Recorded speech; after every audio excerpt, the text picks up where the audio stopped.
Ecuador's president has declared a state of emergency and 3 days of national mourning after the brutal assassination of a presidential candidate. 6 people have been arrested over the killing, which appears to be caught on video. An aspiring candidate for the presidential election in Ecuador was just assassinated in the capital, Quito. And now the US government is conveniently sending in FBI troops to investigate what happened. And some people are not buying it. They're not buying that the same country that disposed of Saddam Hussein for being against America or took out Gaddafi for wanting a gold-backed African dollar would at all be interested in finding the truth about what just happened in Ecuador. As this is a developing story, some things seen in this video are subject to change, but this is what we know so far. Let's dive deeper into what interests America may have in Ecuador and the real history of the American involvement in Latin America.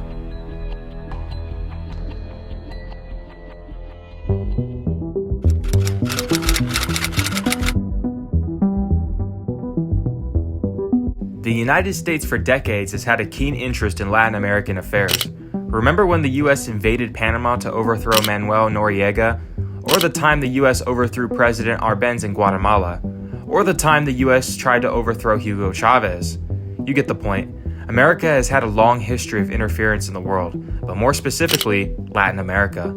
So what does this have to do with Ecuador? Well, a lot. Because if the US is willing to get involved in other countries as recently as this millennium, then what makes you think they wouldn't do it today? After all, companies like BlackRock, which have massive government ties, are involved in a very specific war in Europe with a goal of a certain country winning. Now back to Ecuador. Starting from the 1960s, the CIA infiltrated governments, police, civilian groups, and NGOs to advance US interests in the country. The Cuban Revolution had succeeded in 1959, and anti-colonial resistance groups began to flourish in Latin America. The Soviet Union maintained its geopolitical strength by supporting its new ally, Cuba. In the early 1960s, nationalist Ecuadorian President José Velasco Ibarra and his later successor, Vice President Carlos Monroy, were pressured by the agency to break diplomatic relations with the socialist government in Cuba. When both refused to isolate Castro's government, they were successfully ousted by the country's military forces, backed by CIA operatives. Ecuador, like other South American countries, was part of the US-backed Operation Condor in the 1970s. This plan endorsed state-sponsored terror to control what was perceived to be the threat of communism and eliminate sectors of society.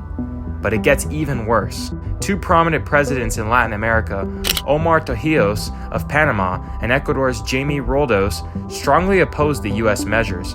And not surprisingly, Roldos and Torrijos were mysteriously killed in a plane crash, and according to declassified CIA documents, their deaths could have been connected to this plan. Investigators continue to believe that Roldos' death is tied to a CIA operation in the country. Tendré la duda de si alguna persona en esa tribuna sabía lo que iba a ocurrir. Yo quiero una voz para Ecuador en América Latina y quiero una voz de América Latina en el mundo. Since the president wanted to reorganize the hydrocarbon sector, a strong threat to US interests in Ecuador. So you see, the US has had its finger in a lot of Ecuador. But this was in the 80s. The US government has changed its policy on foreign interference, right? Well, it's complicated.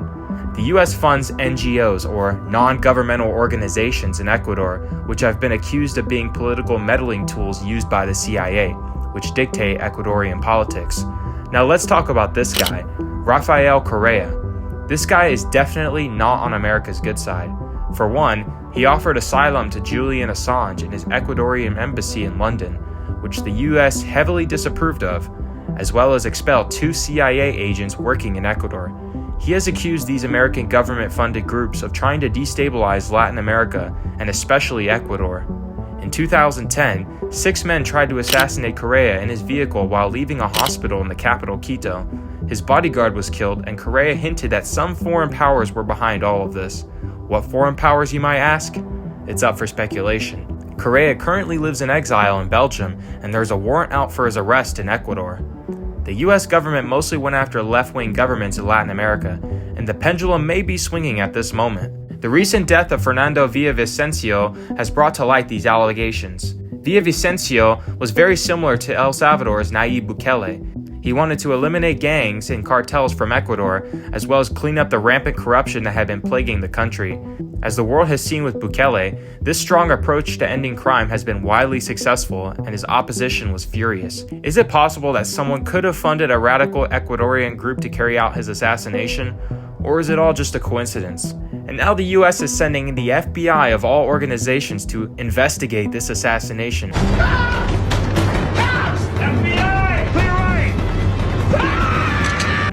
Do you really think with the history of US involvement in Ecuador that they would really be there in good faith? You decide. Thanks for watching.